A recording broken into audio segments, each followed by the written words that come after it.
दिनों की खबर हमने आपको पल पल अपने तमाम वीडियोस के जरिए बताई है, लेकिन अब तस्वीरें बदल गई हैं और तस्वीरें बदलने के बाद गाजा ने पलटवार करते हुए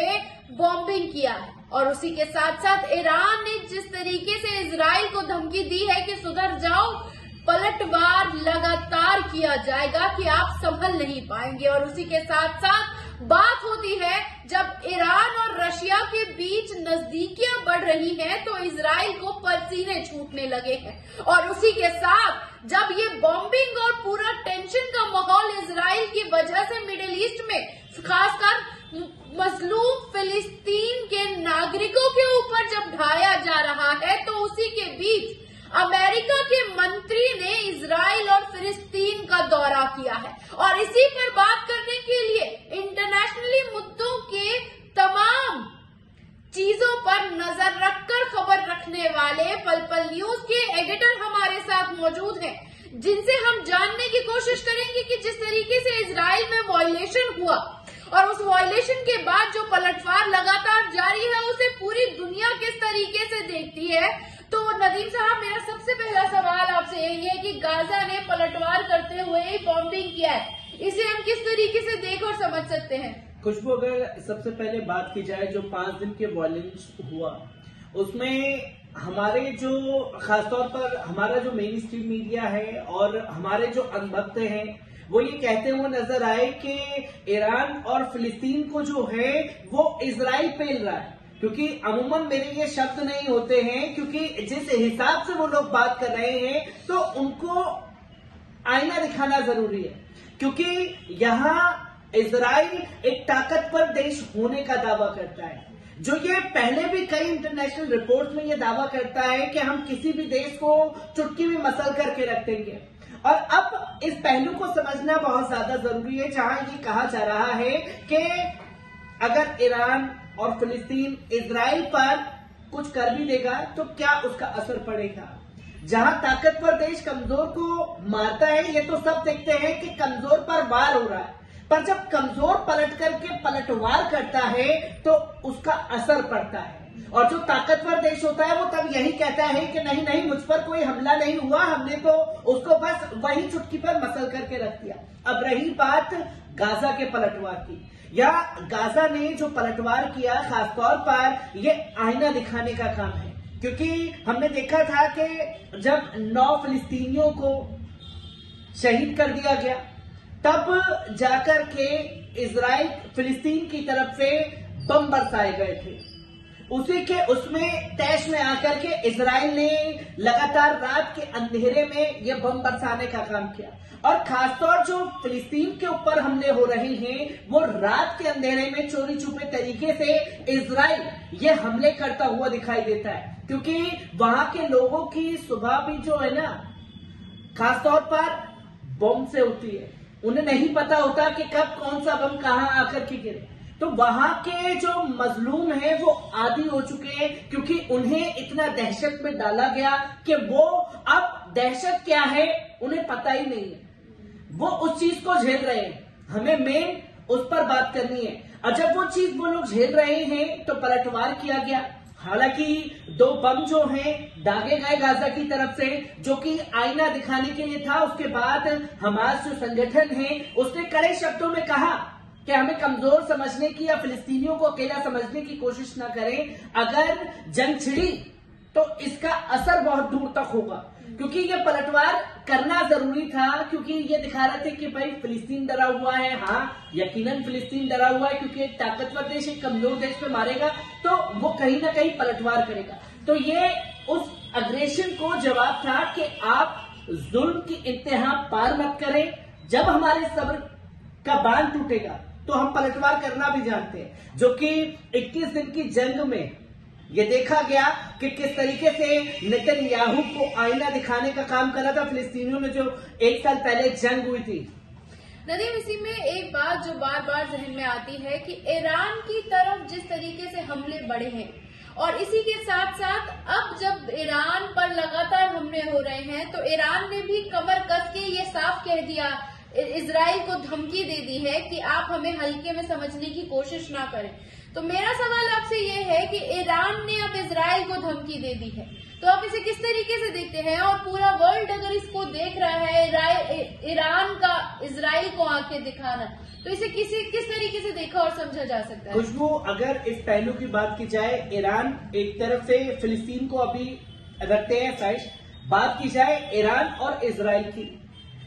इजराइल को दिल में ईरान की दहशत है, वो इसलिए क्योंकि जिस तरीके से न्यूक्लियर बम को वो अंदर ही अंदर खाने से अपने हथियारों को मजबूत कर रहा है ईरान और इजराइल को ये अच्छे से पता है कि ये एक प्रवोक करने की कोशिश है, क्योंकि ईरान को किस तरीके से अमेरिका ने तमाम पाबंदियां लगाई, उन पाबंदियों को दरकिनार करते हुए ईरान ने जो अपना लोहा दुनिया भर में मनवाया है, उसकी तस्वीर हर किसी ने देखी है। और जब वो तस्वीर लोगों के सामने आई है तो ये कहने पर मजबूर खासतौर पर तमाम मुल्क हुए हैं कि ईरान ने शानदार काम किया है। और जब आप बात करते हैं ईरान के हथियारों की, जब फिलिस्तीन हथियार खरीदने का काम ईरान से करता है, कई इंटरनेशनल रिपोर्ट ये दावा करती रही है कि ईरान जो है हथियारों से मदद करता है फिलिस्तीन को। 21 दिन की जंग भी जो चली थी तो वो ईरान के बदौलत चली थी, क्योंकि उसी के हथियार खरीद करके फिलिस्तीन जो है जंग में अपनी तमाम तरीके से परचम लहराता हुआ निकल दिया था। क्योंकि मैंने उस टाइम भी ये साफ तौर पर कहा था कि ये जंग जो है हमास जीतेगा, क्योंकि किस तरीके से तबाही हुई वो दुनिया ने देखा। सिर्फ महज 21 दिन के उसमें ही इजराइल को आईना दिखाने का काम ईरानी हथियारों ने कर दिया था। जो ड्रोन थे, परमाणु थे, मिसाइलें थी और तमाम तरीके से जिस तरीके से वो जंग लड़ रहे थे, ये 21 दिन का कंक्लूजन है। और अगर मानिए कि ये जंग सीधे सीधे इजराइल और ईरान के बीच होती है, तो ईरान अब कमजोर देश नहीं रहा है कि जिसके ऊपर आप चढ़ाई कर देंगे। एक ताकतवर देश के तौर पर वो अपनी जो उपलब्धि है वो दुनिया को दिखा चुका है, और इसका असर जो है वो पूरी दुनिया पर पड़ेगा। क्योंकि रूस यूक्रेन के बीच में क्या चल रहा है, दो देश जो है आपस में लड़ रहे हैं, और जब इजराइल और ईरान साथ में भिड़ेंगे तो इसकी तस्वीरें जो है वर्ल्ड वॉर 2 की तरफ जाएंगी। क्योंकि ये एक डर है खासतौर पर इजराइल को, क्योंकि बेंजामिन नेतन्याहू अपने ही लोगों से मुंह की खा रहे हैं, बार बार उन्हीं के लोग उन्हें आईना दिखा रहे हैं। और बेंजामिन नेतन्याहू के पास सबसे बड़ा हथियार है कि भाई अगर मैं कुछ नहीं कर सका तो सीधे सीधे फिलिस्तीन पर हमला कर देता हूं, और फिलिस्तीन तो हमारा कुछ नहीं कर पाएगा। इजराइल पलटवार करता है तो अमेरिका खुल करके हमारा साथ देगा। हालांकि अमेरिका हर जगह पर उसका समर्थन करता हुआ दिखाई देता है। तो ईरान की तरफ से ये साफ शब्दों में कह दिया गया है कि हमें कमजोर आंकने की कोशिश ना करें, और जब हम जवाब देंगे तो मुंह तोड़ जवाब देना जानते हैं, वो दुनिया ने देखा है। नदीम, इसी के साथ साथ एक दिलचस्प आंकड़े, दिलचस्प दोस्ती और दिलचस्प करीबी देखने को मिल रही है। ईरान को रशिया का सपोर्ट मिल रहा है, और जिस वजह से इजराइल परेशान है, तो आप इसे किस तरीके से देखते हैं कि लगातार अब ईरान ने इजराइल को आंखें दिखाना शुरू कर दिया है, लेकिन जो रशिया है उसके साथ उसकी दोस्ती से इजराइल परेशान है, कैसे देखते हैं? खुशबू, अगर बात की जाए ईरान, रशिया और इजराइल की, तो रशिया को दबाने के लिए जो तमाम हथकंडे अपनाए गए, रशिया अपने दम पर डंके की चोट पर दुनिया के सामने यूक्रेन के ऊपर किस तरीके से प्रहार कर रहा है, ये दुनिया देख रही है। और ये जंग असल में यूक्रेन और खासतौर पर रशिया की नहीं है, ये जंग खासतौर पर देखी जा रही है सीधे सीधे यूक्रेन पर हमला करके अमेरिका को ललकारा है। और अमेरिका की मदद पर इजराइल कैसे उछलता है ये दुनिया ने देखा है। और यहाँ बात की जा रही है कि तमाम मुल्कों ने, नाटो के देशों ने, तमाम मुल्कों ने ये ऐलान कर दिया कि इस जंग में हम रशिया का साथ नहीं देंगे। उस दौरान ईरान ने हथियार बेचने का काम जो किया रशिया को किया, और जब मुश्किल घड़ी में ईरान ने रशिया का साथ दिया है, तो ये साफ तौर पर आज ही एक स्टेटमेंट सामने आई जहां रशिया ने साफ तौर पर ये कहा कि इजराइल अपनी हरकतों से बाज आए, क्योंकि जब ईरान से हथियार रशिया खरीद करके हमले कर रहा है और किस तरीके से तबाही यूक्रेन में ईरानी हथियारों ने मचाई है, तस्वीरें दुनिया ने देखी हैं। पर अब इजराइल ने यूक्रेन को हथियार देने का ऐलान किया। जो कि बेंजामिन नेतन्याहू कहते हुए दिखाई दिए कि हम हथियार से, हर चीज से, खासतौर पर यूक्रेन के साथ खड़े हैं। जब बेंजामिन नेतन्याहू ये स्टेटमेंट दे रहे हैं तो पुतिन ने भी दिखा दिया कि भाई साहब अगर आपको मुकाबला करना है तो सीधे सीधे तौर पर करें, क्योंकि ईरान की दखल अंदाजी से इजराइल जो है वो बुरी तरीके से चिढ़ा हुआ है, जिसका खामियाजा खासतौर पर इजराइल को उठाना पड़ेगा। क्योंकि इजराइल को चाहे हमारे अंदर कितना भी मजबूत देश समझ लें, रशिया से मुकाबला करना इजराइल के बस की नहीं है। और जब रशिया ने साफ शब्दों में समझाया है तो मतलब एक अंदर खाने की जो गुट की खबरें हैं वो कहीं ना कहीं असर दिखाएंगी दुनिया भर पर, अगर जंग को और आग देने की कोशिश की गई इजराइल द्वारा। नदीम, इसी के साथ अब जो हमारे पास बड़ी खबर ये आई है कि इजराइल वायलेशन के दौरान जिस तरीके से वहां पर टेंशन का माहौल है, 50 से ज्यादा लोगों की मौत हो चुकी है, लगातार बॉम्बिंग हो रही है, ड्रोन गिराए जा रहे हैं, और इसी के बीच अमेरिका के मंत्री ने इजराइल और फिलिस्तीन का दौरा किया है। और इसके अपने आप में ही एक स्टेटमेंट है, मायने है और एक तस्वीर को दर्शाता है। आप कैसे देखते हैं इसे? खुशबू, अगर बात की जाए खासतौर पर एंटनी ब्लिंकन, जिन्होंने पहले इजराइल का दौरा किया और वो भी उस दौरान जब ये 5 दिन का वायलेंस चल रहा था, बेंजामिन नेतन्याहू जालिम के साथ खड़े होकर के ये दिखा दिया कि हम कंधे से कंधा मिलाकर के आपके साथ खड़े हुए हैं। तमाम तरीके की बातें जो हैं एंटनी ब्लिंकन और बेंजामिन नेतन्याहू के बीच हुई, इस तस्वीर पर बात हो गई। पर अमेरिका जो बीते कई सालों से एक काम करता हुआ दिखाई दे रहा है कि ताकतवर देश के साथ खुलकर के खड़ा होकर के दिखाने की कोशिश करता है कि मैं आपके साथ हूं, पर दूसरी तरफ से किसी दूसरी कंट्री से बोल करके एक दूसरे देश को अपने ही हथियार बेचने की कोशिश करता है, जो कि हर जंग की तस्वीरों में ये पहलू निकल करके हर बार सामने आया है। तो यहाँ पहले इजराइल से आपने मुलाकात की वायलेंस के दौरान, और फिर जब एंटनी ब्लिंकन रामला खासतौर पर जाते हैं फिलिस्तीन में, फिलिस्तीन के नेताओं से मुलाकात करते हैं, उन्हें कहते हैं कि किसी भी तरीके से वायलेंस जो है वो नहीं होना चाहिए, वायलेंस को कंट्रोल करना चाहिए। जहां और जिस तरफ से